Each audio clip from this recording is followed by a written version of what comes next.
నమస్తే, welcome to right angle.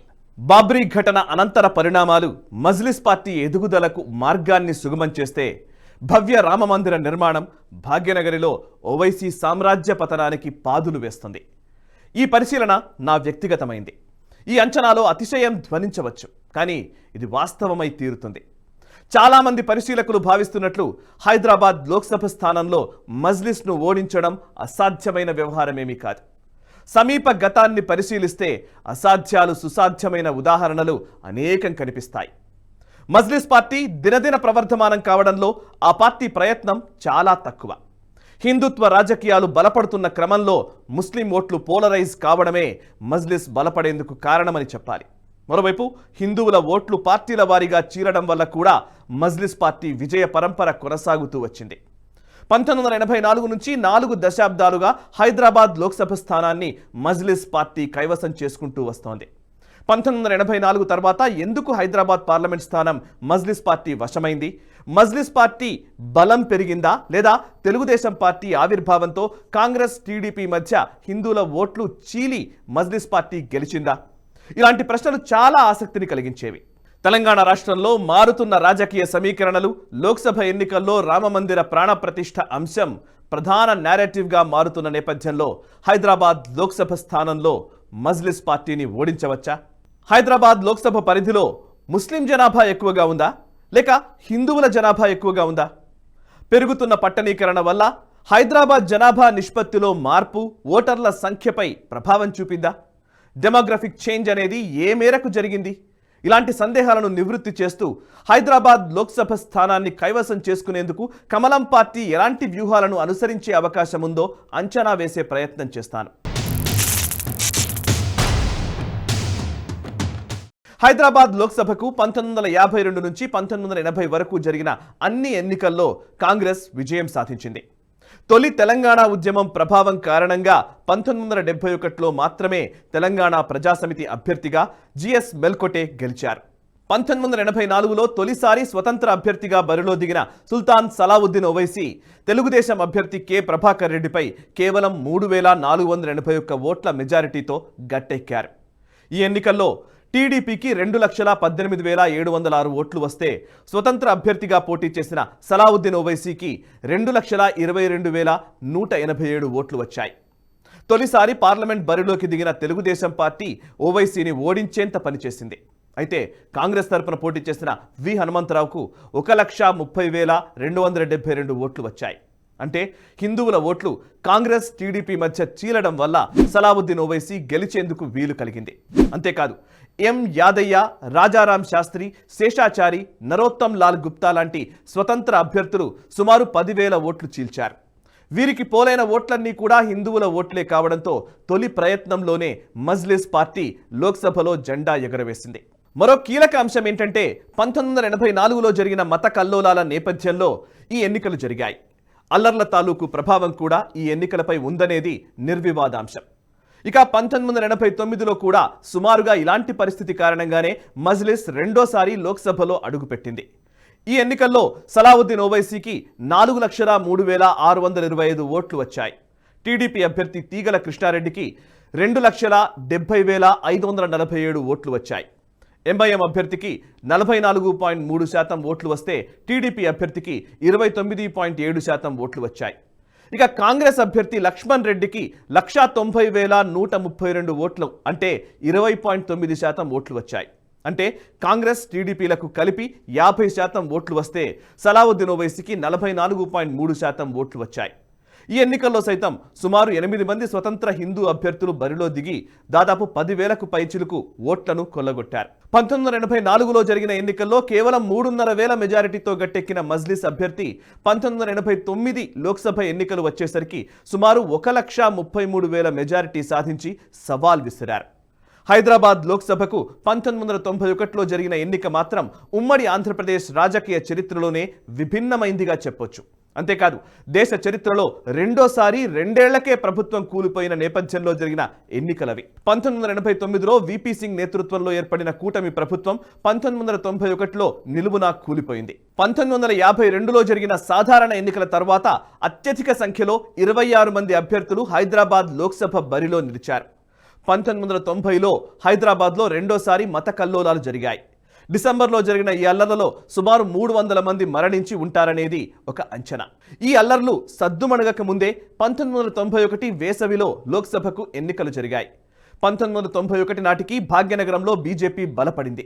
మజ్లిస్కు గట్టి పోటీదారుగా నిలబడే స్థితికి ఎదిగింది. ఇక్కడే మరో కీలకమైన పరిణామాన్ని మీకు తెలియజేయాలి. 1984 అల్లర్ల తర్వాత తొలిసారి పాతబస్తీ హిందువులు తమ ఆస్తులను స్వస్థలాలను వదిలి నగరంలోని వేర్వేరు ప్రాంతాల్లో స్థిరపడ్డారు. అయితే 1990లో జరిగిన అల్లర్ల తర్వాత మెజారిటీ హిందువులు పాతబస్తీని వదిలిపెట్టారు. 1991లో జరిగిన సార్వత్రిక ఎన్నికల్లో హైదరాబాద్ లోక్సభ స్థానాన్ని కైవసం చేసుకోవడానికి మజ్లిస్ బీజేపీ పరస్పరం తలపడ్డాయి. ఈ ఎన్నికల్లో మజ్లిస్ అభ్యర్థి సలావుద్దీన్ ఓవైసీకి 4,54,823 ఓట్లు పోలయ్యాయి. బీజేపీ అభ్యర్థి బద్దం బాలరెడ్డికి 4,15,299 ఓట్లు వచ్చాయి. టీడీపీ తరపున పోటీ చేసిన పి ఇంద్రసేనారెడ్డికి 49,000 పైచిలుకు ఓట్లు వస్తే కాంగ్రెస్ అభ్యర్థిగా బరిలోకి దిగిన ఎం శివశంకర్కు 33,000 ఓట్లు వచ్చాయి. టీడీపీ కాంగ్రెస్ పార్టీల్లో ఏ ఒక్క పార్టీ బీజేపీకి మద్దతు పలికినా సునాయసంగా కమలం పార్టీ అభ్యర్థి గెలుపొంది ఉండేవారు. హిందువుల ఓట్లలో చీలిక తప్పదనే ధీమా మాత్రమే మజ్లిస్కు ధైర్యంగా మారింది. ఇక 1996లో జరిగిన లోక్సభ ఎన్నికల్లో హైదరాబాద్ పార్లమెంట్ స్థానంలో మరోసారి బీజేపీ మజ్లిస్లు నువ్వానేనా అనే రీతిలో పోటీ పడ్డాయి. 53 మంది అభ్యర్థులు బరిలో నిలబడ్డారు. 1984లో ఎంఐఎంకు గట్టి పోటీ ఇచ్చిన తెలుగుదేశం పార్టీ 96 లోక్సభ ఎన్నికల్లో 6వ స్థానానికి నెట్టబడింది.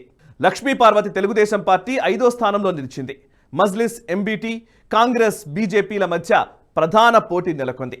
మజ్లిస్ అభ్యర్థి సలావుద్దీన్ ఓవైసీకి 3,21,045 ఓట్లు పోల్ కాగా బీజేపీ తరపున బరిలోకి దిగిన ఎం వెంకయ్య నాయుడుకు 2,47,772 ఓట్లు వచ్చాయి. కాంగ్రెస్ అభ్యర్థి పి సుధాకర్ రెడ్డికి 1,06,444 ఓట్లు వచ్చాయి.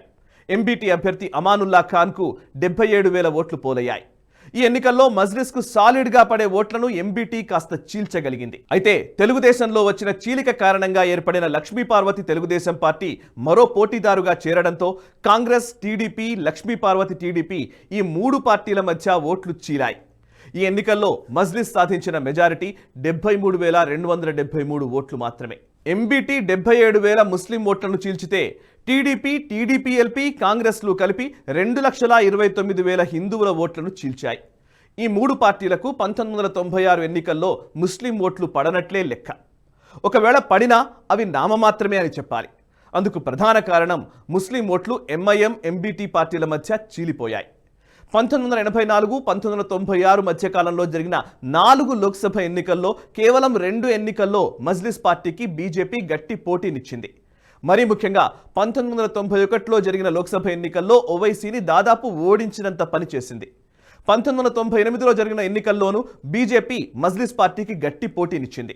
ఈ ఎన్నికల్లో మజ్లిస్ పార్టీకి 4,85,000 పైచిలుకు ఓట్లు వస్తే భారతీయ జనతా పార్టీకి 4,14,000 ఓట్లు వచ్చాయి. ఎంఐఎం 44% ఓట్లు సాధిస్తే బీజేపీ 37% ఓట్లను సొంతం చేసుకుంది.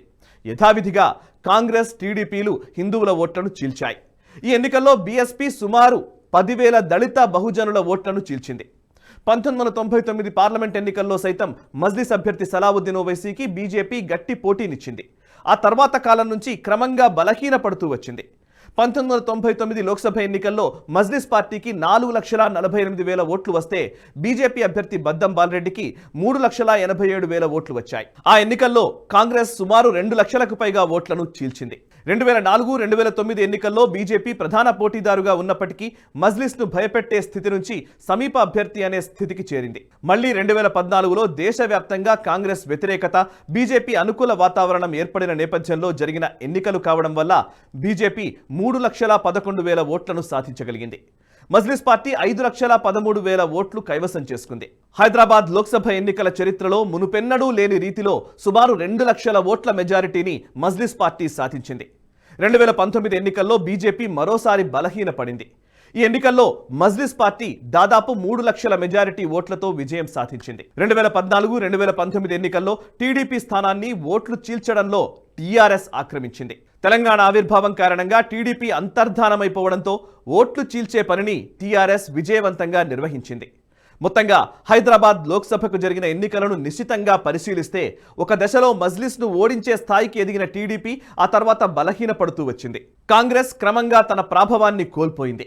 1991 తర్వాత బలమైన శక్తిగా ఎదిగిన బీజేపీ ఆ తర్వాతి కాలంలో అనేక కారణాల రీత్యా మజ్లిస్ పార్టీకి బలమైన పోటీని ఇవ్వలేకపోయింది.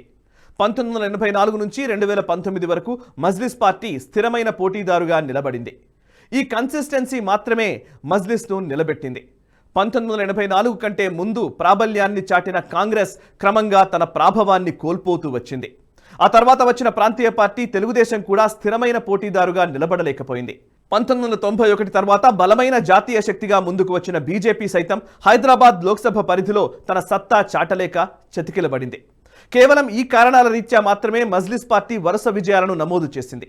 అనేక కీలక రాజకీయ పరిణామాల నేపథ్యంలో హైదరాబాద్ లోక్సభ పరిధిలో ఓట్ల పోలరైజేషన్ జరుగుతూ వచ్చింది. 1984లో జరిగిన హిందూ ముస్లిం అల్లర్ల నేపథ్యంలో జరిగిన ఎన్నికల్లో హిందూ ముస్లిం ఓట్లు పోలరైజ్ అయ్యాయి. హిందూ ఓటర్లు టీడీపీని ప్రత్యామ్నాయంగా చూసిన కారణంగా మాత్రమే టీడీపీ మజ్లిస్ పార్టీని ఓడించినంత పనిచేసింది.